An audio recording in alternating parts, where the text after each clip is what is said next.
नमस्कार, प्रणाम। हमें यहाँ निहारिका आपकी भाभी जी, और आपकी भाभी जी एक बार फिर से मैदान में निकल गई है आज का मुद्दा लेकर। अब देखिए कि हंसा मेहता हो गई, दुर्गाबाई देशमुख हो गई, सरोजनी नायडू हो गई, राजकुमारी अमृता कौर हो गई। ये सब ऐसी महिलाएं हैं जो संविधान के निर्माण में सदस्य के रूप में थी और उन्होंने संविधान के निर्माण में एक तरह से कहा जाए अपनी अहम भूमिका निभाई। उसके अलावा ये सारी महिलाएं जो है वो राजनीति में अपना एक बहुत महत्वपूर्ण स्थान बनाई हुई थी। पंडित जवाहरलाल नेहरू की बहन थी विजय लक्ष्मी पंडित, वो कितनी बड़ी समझदार महिला और एक तरह से कहा जाए कि सशक्त महिला का उदाहरण बनी। इंदिरा गांधी जैसी महिला जो हमारे देश की प्रधानमंत्री बनी, राजनीति में इतने ऊंचे पद पर गई। उसके अलावा ऐसी कई महिलाएं हैं। अभी देखिए कि बंगाल चुनाव का समय है, ममता बनर्जी जैसी महिला जो है वो कई बार मुख्यमंत्री रह चुकी हैं। उसके अलावा हमारे यहाँ राबड़ी देवी का उदाहरण है, सोनिया गांधी जो दूसरे देश से आई और यहाँ पर उन्होंने अपने राजनीति को स्टैब्लिश किया। और इन सारी महिलाओं का हम उदाहरण इसलिए दे रहे हैं क्योंकि हम आपसे ये जानना चाहते हैं कि क्या ये सारी महिलाएं जो है वो समझौता करके राजनीति में आगे बढ़ी थी। ऐसा हमको इसलिए कहना पड़ रहा है क्योंकि माननीय सांसद पप्पू यादव, जिनके बयान को एग्जैक्ट उन्होंने जो बोला है वो हम आपको बता भी नहीं सकते। जैसा बयान उन्होंने दिया वो बयान को मतलब एक तरह से कहा जाए ना कि रिपीट करते हुए मेरा होठ कांप रहा है महिला होने के नाते। उन्होंने इतना विवादित और इतने गंदा बयान दिया महिलाओं को लेकर, और खासकर वो ऐसी महिलाएं जो राजनीति में अभी एक तरह से कहा जाए कि संघर्ष भी की और उसके बाद अपनी एक बहुत बड़ी जगह बनाई, बहुत महत्वपूर्ण जगह बनाई। लेकिन अफसोस कि वो जो है वो एक कहा जाए ना कि प्रतिशतात्मक सोच जो होती है उसको पार नहीं कर पाई। और पप्पू यादव जैसे जो तमाम लोग हैं जो महिलाओं को सम्मान नहीं देना चाहते, वैसे आदमी के सोच को नहीं जीत पाई। अब सबसे बड़ा सवाल ये है कि क्या ये सारी महिलाएं समझौता करके आगे बढ़ी हैं? ये सारी महिलाएं जो है वो करप्ट हैं?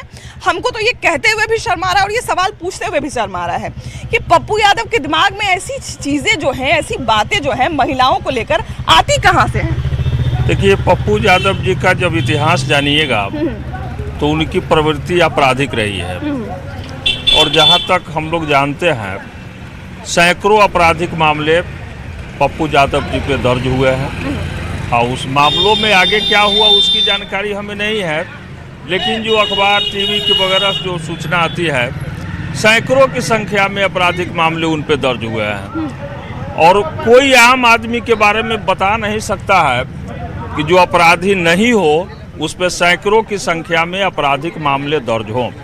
तो कहीं ना कहीं वो अपराधी जमात से आते हैं और उनकी सोच अपराध की है। उन्होंने जो महिलाओं के प्रति जिस घटिया शब्द का उल्लेख कर रहा है, कोई भी सभ्य नागरिक भारत का उस शब्द का दोबारा रिपीट करना नहीं चाहेगा, उस शब्द का उल्लेख करना नहीं चाहेगा। हम तो देखे कि उसी बात को इतना घुमा फिरा के बोले, क्योंकि जो सीधा शब्द उन्होंने इस्तेमाल किया कि राजनीति में जो महिलाएं आगे बढ़ती हैं वो किसी मतलब हम क्या बोले, हम उसको रिपीट भी नहीं अपने टेलीविजन पे कर सकते हैं, ऐसा शब्द का उन्होंने इस्तेमाल किया। इतना घुमा फिरा के बता रहे हैं ना कि अपराधी प्रवृत्ति है उनकी। तो एक अपराधी व्यक्ति की जो सोच होती है दूषित सोच होती है। और आज सोशल मीडिया और टीवी का युग है, तो हम ये भी नहीं कर सकते हैं कि हमारी महिलाओं की छवि उन्होंने सिर्फ देश में ही बिगाड़ी है। अगर कोई फॉरेनर उनका बयान देख रहा होगा तो वो हमारे देश की महिलाओं के बारे में क्या सोचेगा, ये भी चिंता का विषय है। और ऐसे लोगों को हम पूर्णिया की जनता से भी ये तरस आता है कि उन्होंने कैसे सांसद का चुनाव किया। अब आपने पूर्णिया का नाम लिया है, वो एक तरह से कहा जाए ना निर्दलीय वहां से लड़े थे, है कि नहीं? केवल पुरुषों ने तो उनको वोट नहीं दिया होगा, महिलाओं ने भी दिया होगा। तो महिलाओं के वोट का यही सिला उनको दे रहे हैं कि महिलाओं को ही करप्ट बना दिए। वो महिला भी आज पछता रही होंगी कि हमने कैसे लोगों को वोट करके उनको मंत्री बना दिया। वो उनको बोलने पर सोचना चाहिए था, और वो बिना प्रमाण के किसी महिला के बारे में कैसे बोल सकते हैं? वही मंत्री है तो क्या ये वो खुद इस तरह का काम करते हैं क्या? उनकी पत्नी सांसद है, तो उनकी पत्नी सांसद रही है, वो भी इसी नहीं कई बार। अगर इसी माध्यम से वो भी ऊपर गई है क्या? बहुत दुखद बात है। ऐसा उनका बोलना अनुचित है, नहीं बोलना चाहिए था। हालांकि ये कहना तो खैर बहुत शर्मनाक है कि उन्होंने किसी महिला के बारे में बोला। किसी महिला नहीं, 90% महिला। मतलब बताइए कि जितना हम अभी नाम लिए, सरोजनी नायडू हो गई, इंदिरा गांधी हो गई, उसके बाद शीला दीक्षित इतने दिन तक दिल्ली में रही भाई, इतना दिन दिल्ली को कितना कुछ उन्होंने दिया। तो वो सब महिला क्या करप्शन से ही और अपना चरित्र बेचकर ही राजनीति में नहीं? उनको इस चीज़ के लिए माफ़ी मांगनी चाहिए, समस्त पूर्णियावासी से और देश की सभी महिलाओं से उनको माफ़ी मांगना चाहिए। ये हम आगे इस शब्द का प्रयोग न करें। उनसे जब हमारे चैनल ने हमने उनसे जब बात की तो वो अपने बयान पर कायम थे, बोले हमको कोई अफसोस नहीं कि हम ऐसा बात बोले हैं। वो इतना तक बोले। उनका सोच ही गंदा होगा तो वही सोचेंगे ही, वही बोलेंगे ही। अब वो खुद जिस पार्टी से कांग्रेस से जुड़े हुए हैं, एक तरह से कहा जाए कि मतलब इंदिरा गांधी जैसी महिला उनमें रही हैं, सोनिया गांधी, एक विदेश से आई हुई महिला को देश ने इतना सम्मान दिया, इतना दिन भर उनका जुबान थकता नहीं है बहन प्रियंका बोल के। तो बहन प्रियंका का भी क्या वही मानते हैं वो? देखिए, इतिहास गवाह है, जब जब औरत पर आंचल उछाया है, कोई भी हो, विधायक हो, सांसद हो, कुछ भी हो, अकेले लक्ष्मीबाई यहाँ से अंग्रेज को छक्का छुड़ा दी अकेले। तो ये पप्पू यादव क्या है? इनको तो यहाँ से ऐसा सबक सिखाया जाएगा, पूर्णिया से नहीं पूरा भारत से, जो कहा नहीं जा सकता है। और जो लांछन लगाया है महिला पर, क्या बताए कैसे सांसद बन गए, कैसे लोग जिता दिया उनको। जिंदगी भर तो 3 तरह की है, पद पर है, उस पद की कम से कम गरिमा उनको रखनी चाहिए। पद का गरिमा क्या रहेगा? कुछ नहीं गरिमा उनके पास है, न बोलने का शैली है, न कुछ। संविधान में लिखा हुआ है we the people of India, हमको बोलने का अधिकार है। ये बोलने का लैंग्वेज सही बोले, चलने का अधिकार है। इसका मतलब 20 तरफ थोड़ी चलेंगे, दाहिना सर चलना है। कुछ लोग जो होते हैं ऐसा महिलाओं पर बयान दे देते हैं। आजम खान का हमको एक बयान याद आ रहा है, जब उन्होंने जया प्रदा पर बहुत ही भद्दा बयान दिया था, वो भी बयान हमको याद आ रहा है। लेकिन ये पप्पू यादव बिहार के हैं, बिहार में महिलाओं को, एक आम भी महिला रहती है, उसको भी भाई, हमको भी कोई फील्ड में लोग मिलते हैं, जानते हैं भाभी जी है, तो हमको भाभी जी ही प्यार से बोलते हैं, चाहे सम्मान से बोलते हैं।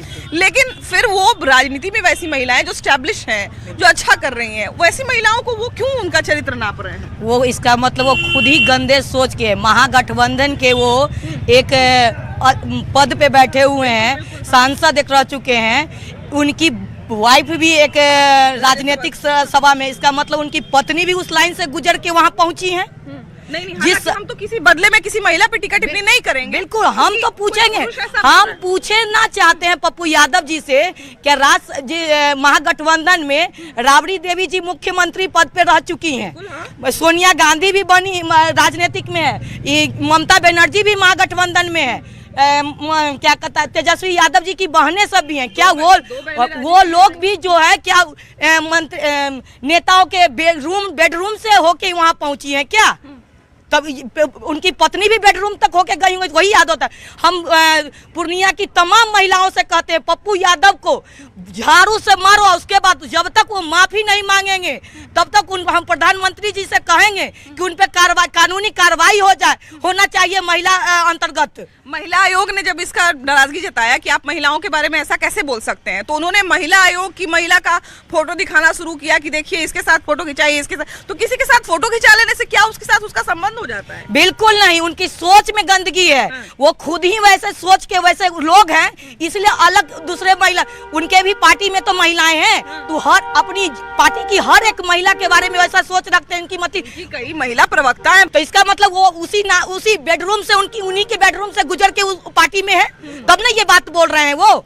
आज हमारे राष्ट्रपति भी हमारी महिला है, बिल्कुल, तो उनके बारे में भी ऐसा शब्द का हम राष्ट्रपति जी से भी अनुरोध करेंगे कि इन पे सख्त से सख्त कार्रवाई हो और इनको या तो इस्तीफा दे और नहीं तो माफी भरे सदन में मांगे। ये कोई अगर एक तरह से कहा जाए, कोई इतना चर्चित बिहार का नेता, या एक तरह से कहा जाए कि इतना मतलब संसदीय पद पे बैठा हुआ नेता अगर इस तरह का बयान महिलाओं के बारे में देता है, खासकर वैसी महिलाएं जो खुद ही अभी संघर्ष करी कि भाई हमको आरक्षण दे के आगे बढ़ाओ, हमको सहायता करके आगे बढ़ाओ, हमको भाई आगे बढ़ने का मौका दो। महिलाएं बहुत लंबा यात्रा तय करके यहाँ तक पहुंची और अभी तक संघर्ष कर ही रही हैं।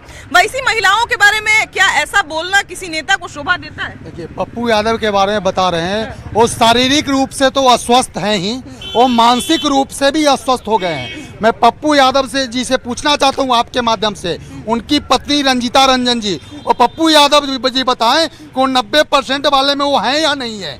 पप्पू यादव जी से मैं पूछना चाहता हूँ, या रंजीता रंजन जी बताएं अपने पति से पूछ के हैं कि वो 90% वाले में है या 10% वाले में है। 90% वाले में है तो उनको ये पता होगा कि इस तरह होता है।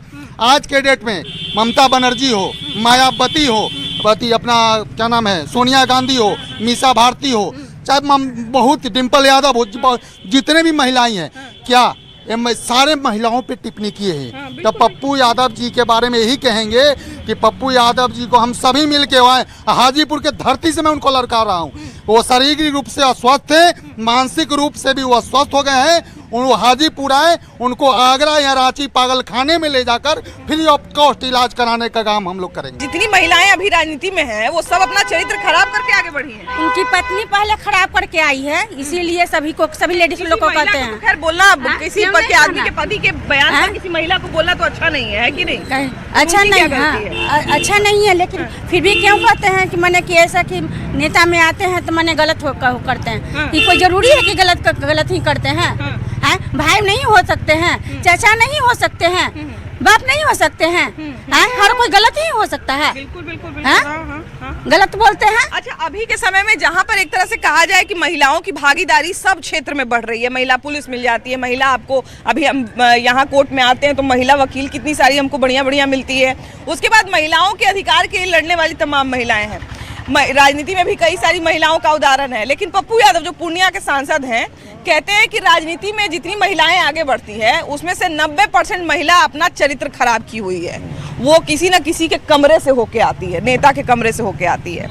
ये बयान कहते हुए भी हमको समझाना पड़ रहा है, रिपीट करना पड़ रहा है, इतना में ही हमको शर्मिंदगी महसूस हो रहा है।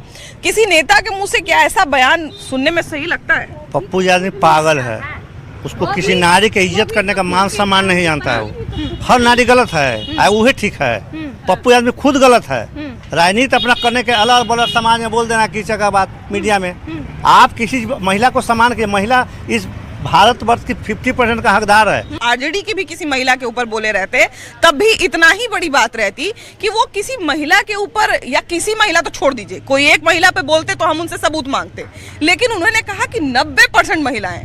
तो क्या हम जितनी महिलाओं का नाम ले रहे हैं, सुषमा स्वराज हो गई, शीला दीक्षित हो गई, उसके बाद इतनी सारी महिलाएं, सोनिया गांधी, मतलब यहाँ पे ममता बनर्जी हो गई, मायावती हो गई, मतलब इतनी सारी महिलाओं को जब क्या ये 90% में आती है या 10% में भी नेता है? हाँ, वही कह रहे हैं ना। हाँ, रंजीता रंजन भी नेता है।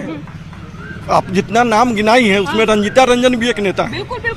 और तो बहुत दिनों से ये सबसे पहले तो ये संसदीय प्रणाली में इस तरह का वक्तव्य देना ये बहुत अमाननीय घटना है और बहुत ही कृत है। पप्पू यादव जैसे लोग किस पाठशाला से निकल के आए हैं, राजनीति किए हैं, वो पूरे देश की जनता जानती है। और वहाँ भी महिला हुआ करती थी उस समय। राबड़ी देवी वहाँ से ही मुख्यमंत्री बनी बिहार में। सामान्य घर से आने वाली महिला है, बिल्कुल सामान्य घर से, बहुत ही शैक्षणिक योग्यता भी उनकी बहुत कम रही, लेकिन इनको जो है पूरे सार्वजनिक तौर पर इनको माफ़ी मांगना चाहिए पूरे महिला समाज से, क्योंकि सभी को एक तराजू पर तोड़ना यह उचित नहीं। और अगर उनको भी देखना चाहिए कि उनकी पत्नी रंजीता रंजन राज्यसभा सांसद भी रही है, लोकसभा में भी रही है, तो क्या उनके प्रति नज़रिया उनका भी रहा होगा, वो भी उस तरह से उनके बर्ताव में देखी होंगे तब। तो इसलिए उनको बिहार महिला आयोग ने भी उनको नोटिस दिया है बजाबते, और संज्ञान में लिया है कि अगर वो माफ़ी नहीं मानते हैं, स्पष्टीकरण नहीं देते हैं, तो इनको संसदीय कार्य से विमुक्त किया जाए। देखिए, कहीं ना कहीं महिलाओं का विरोध जो है और महिलाओं का गुस्सा जो है वो जायज़ इसलिए भी है क्योंकि अगर वो किसी एक महिला का नाम लेते तो इतना बुरा नहीं लगता। पप्पू यादव देखिए कि पूर्णिया से जीत के आए हैं, जानवे करते होंगे, चर्चित नेता हैं, दिन भर घूमते रहते हैं, बाढ़ भूचाल सब में पहुंच जाते हैं, है कि नहीं? कई बार बाढ़ आने से पहले पहुंच जाते हैं। तो ये बताइए कि पप्पू यादव का काम, चलिए ठीक है, जो करते होंगे बढ़िया करते होंगे, लेकिन महिलाओं के बारे में बोले कि जो भी महिलाएं राजनीति में आगे बढ़ती हैं उसमें से 90% महिलाओं का चरित्र खराब रहता है। जब उनसे पूछा गया तो कहते हैं तो सारा प्रोफेशन में होता है। पप्पू यादव जी का कहना है कि वो खराब है, उनकी घर की बेटी बहू का क्या स्थिति है पप्पू यादव को खुद को पता है।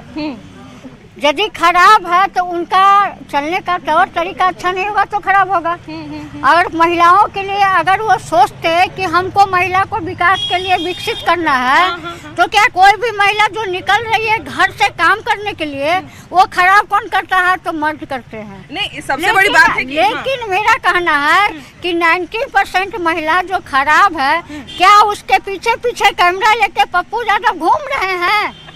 अगर घूम रहे हैं तो हमको दिखाए कैमरा खोलकर कहाँ गलत है और कहाँ सही है। हम तो कह ही रहे हैं कि अगर साक्ष्य के आधार पर किसी महिला के बारे में वो बोलते तो इस पर बात होता कि क्या वो महिला ऐसी है कि नहीं है। अगर किसी महिला के बारे में, वो एक महिला के बारे, लेकिन वो तो 90% महिला के नाम। मैं भी महिला हूँ, मैं भी कोर्ट में काम कर रही हूँ, 86 से काम कर रही हूँ। मेरा नाम पूनम सिन्हा है। उस समय जिस समय महिलाएं ज्यादा रहती भी नहीं, उस समय महिला रहती नहीं थी। हम सिंगल पर्सन हम थे और हर विभाग में भी सिंगल है, लगभग सहारा इंडिया हो, सोन इंडिया हो, कचहरी हो, उसमें पहली महिला हम थे। महिलाओं के पास क्या समस्या है ये पप्पू यादव को दिखाई नहीं पड़ रहा है, लेकिन जो गलत नहीं है उसको 90% गलत कर रहे हैं। आज हमारे साथ क्या क्या समस्या है, हम क्या गुजर रहे हैं, घर से मेरे साथ क्या समस्या है, घर में परिवार में क्या चाहिए नहीं चाहिए, हर घर में महिलाओं की नौकरी जरूरी है या नहीं है, ये पप्पू यादव को दिखाई नहीं पड़ रहा है। दिखाई पड़ रहा सिर्फ तो खराब है, अगर खराब है तो हम लोग के बीच साक्ष्य दे कि क्या % खराब है। बिल्कुल। अच्छा, महिलाओं को एक तरह से कहा जाए ना कि घर से बाहर तक का रास्ता तय करना, जहां उनको पहुंचना है वहां तक का रास्ता तय करना भी एक बहुत बड़ी लड़ाई होती है। महिलाओं के लिए बाहर निकलना ही बहुत बड़ा संघर्ष है। ऐसे में कुछ महिलाएं अगर किसी अलग क्षेत्र में पहुंची हैं, और खासकर राजनीति में तो अभी के समय में अगर किसी का 25 साल का बच्चा अगर चला जाए तो कहेगा अभी बर्बाद हो गया, अब एक कुछ ना, अब हाथ धोला है बेटा से, राजनीति में चल गया। वैसे में महिलाओं के लिए राजनीति में आना तो पहले ही संघर्ष की बात है। उनसे भाई आरक्षण का विरोध करते कोई दिक्कत नहीं था, सारे विपक्ष के लोग कर रहे हैं, लेकिन उनका तो कहना है कि 90% महिलाएं जो है वो बेडरूम में जा रही है, तो ये कर रही है तो वो कर रही है, और ऐसा बात बयान दे रहे हैं। पप्पू यादव का जो स्थिति है वो विक्षुब्ध हो चुके हैं, उनका मानसिक संतुलन गड़बड़ा चुका है, क्योंकि उन्होंने जो अपना पार्टी को विलय किया था, इसके बावजूद भी जो सम्मान उनको मिलना चाहिए विपक्ष में वो सम्मान तो मिला नहीं। उसके लिए क्या महिला जिम्मेदारी थी? महिला पे राशन पानी लेके तैयार हो गए हैं। अभी लोग पॉपुलर कैसे होता है, अगर आप बहुत अच्छे नेता हो तो फिर आपकी पॉपुलरिटी बनी रहती है, हमेशा आप चर्चा के विषय में रहते हो, और नहीं तो जिसका राजनीतिक करियर समाप्ति की तरफ जाता है वो उल्टा सीधा बयानबाजी करता है, तो बयानबाजी उल्टा सीधा कर करके वो अपनी राजनीतिक करियर को चमकाता है। तो इससे उनकी अपना पप्पू यादव की राजनीतिक करियर जो है चमकने वाला नहीं है, अब वो धूमिल में जाएगा, क्योंकि महिला चाहे जिस पार्टी की हो, जिस जाति की हो, महिला होती है, और महिला का सम्मान तो होना ही चाहिए, क्योंकि एक महिला घर में अपने घर को संभालते हुए, अपने बच्चे को संभालते हुए, और तब वो राजनीतिक क्षेत्र में आती है ना, तो वो अपने दम पे आती है, उसको पता होता है कि हम किस हद तक जा सकते हैं। ये महिला ही है जो सरस्वती के रूप में आती है, काली के रूप में आती है, दुर्गा के रूप में आती है, और बड़े बड़े राक्षसों को नरसंहार करने का काम एक महिला ही किया है। तो अब वो दिन दूर नहीं कि पप्पू यादव का नामो निशान अगर कोई मिटाएगा तो वो महिला मिटाएगी। अच्छा, पप्पू यादव जो है एक सम्मानित नेता हैं, एक बहुत बड़े संसदीय क्षेत्र को जो है वो देख रहे हैं, और पप्पू यादव से हम ये उम्मीद कर सकते हैं कि अगर वो लोगों की मदद करते हैं, कैमरा पे पैसा देते हैं, जो भी करते हैं, तो वो कम से कम विचार भी उनका बढ़िया होगा। अब उनके विचार से जब ये पता चलता है कि वो महिलाओं के बारे में ये सब सोच रहे हैं कि 90% महिलाएं ये कर रही हैं, वो कर रही हैं, तो बड़ा शर्म भी आता है और बहुत अफसोस भी आता है।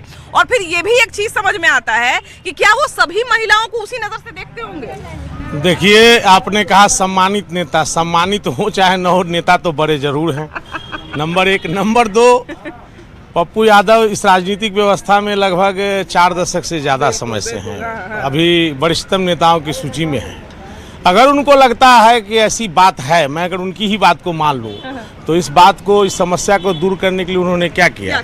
उनकी धर्मपत्नी भी राजनीति में रही हैं, उनके साथ रहने वाली बहुत सारी महिलाएं राजनीति में रही हैं। बयान निस्संदेह बहुत घटिया है। अगर इसमें कुछ अंशतः सच्चाई होगी भी, मैं 1 मिनट के लिए मान लूँ, तो महिला आरक्षण से जोड़ के इसको देखने की जरूरत नहीं है। अगर मानव का नैतिक पतन हुआ है तो जीवन के प्रत्येक क्षेत्र में हुआ है, तो राजनीति लोग कहाँ से दूर रहेंगे? राजनीतिज्ञों के बीच भी ये समस्या होगी। पप्पू यादव का बयान निंदनीय, क्या घृणित कहिए, नंबर 1। नंबर 2, जनता में भी तो ऐसे ही लोग लोकप्रिय हैं। अभी आपने कहा कि वो पैसा बांटते हैं, किसी ने पूछा पप्पू यादव से कि पैसा लाते कहाँ से है? यह देश जो है सो थोड़ा विचित्र देश है, 364 दिन सांप को मारता है और 1 दिन दूध लावा लेके खोजता है, ठीक ना? तो पप्पू यादव को मैं बचपन से देखते रहा हूँ, हाजीपुर भी आते रहे हैं। भारतीय जनता और जनमानस के बीच ऐसे ही लोगों की स्वीकार्यता है, जो खूब हवाबाजी करे, खूब बवंडर करे, खूब फूहड़ आचरण करे। जनता दोषी ज्यादा होती है, नेता दोषी कम होते हैं। नेता भी जनता से गरीबों के मसीहा हैं। अभी एक भैया अरे बोले, कौन किसका मसीहा है? ये मसीहावाद ही तो असली समस्या है।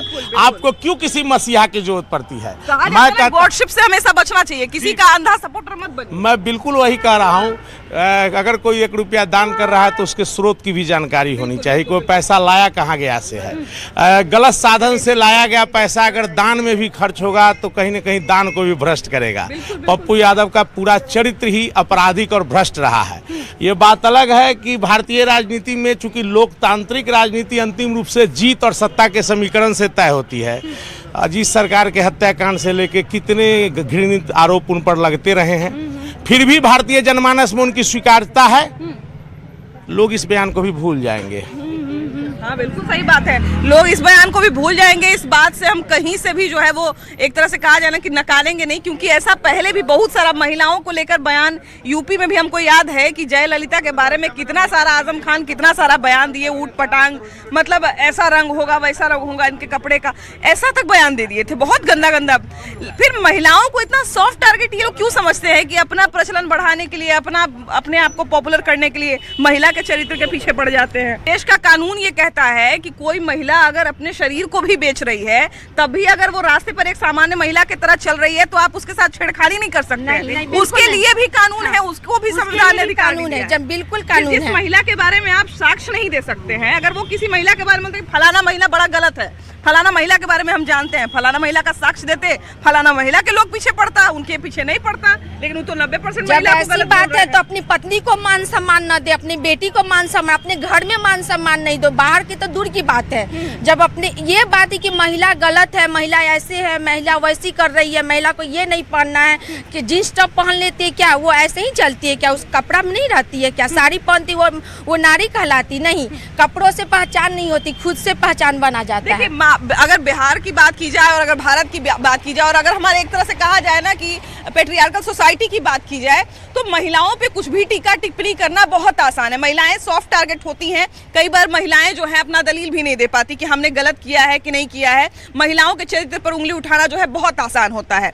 जब दिक्कत ये है, महिलाएं जब दुर्गा और काली का रूप लेके और संघार पे जब उतरेंगी ना, तो पप्पू यादव का जब संघार होगा तो वो अपने आप ध्वस्त होकर जमीन पे पड़ जाएंगे। कई बार वही हम कह रहे हैं कि ये तब तक जो है वो एक तरह से कहा जा रहा है कि असम्य होता है, जब तक ये बात कोई एक तरह से कहा जाए ना कि बहुत बड़े पद पर बैठा हुआ अगर कोई व्यक्ति इसी बात को जब दोहरा देता है, कोई मंचला रास्ते चलते अगर कोई इस बात को बोल दे तो समझ में नहीं आता है। हम लोग ज्यादा गौर नहीं करते हैं, हम लोग खुद महिला है, 10 तरह की चीजें फेस करते हैं, लेकिन हम लोग कभी इस पर जो है बहुत ज्यादा ध्यान नहीं देते जब तक बहुत पानी सर से ऊपर नहीं हो जाए। लेकिन अगर कोई सम्मानित पद पर बैठा व्यक्ति अगर इस तरह की बात बोलता है तो हमें हमारी राजनीति पर शर्म आती है, हमें हमारे ऐसी चीजों पर शर्म आती है, हमारे प्लेटफॉर्म पर शर्म आती है। जब उन्होंने आगे उसी प्लेटफॉर्म का सहारा लेकर वो आगे बढ़े, कई महिलाओं ने उनको वोट दिया, कई महिलाएं उनसे ये उम्मीद रखती हैं कि महिलाओं के सम्मान में काम करेंगे, महिलाओं के हक में काम करेंगे, और वो महिलाओं के लिए ऐसे विचार रखते हैं। और जहां तक बात है, उनका ये कहना है कि बहुत सारी 90% महिलाएं जो है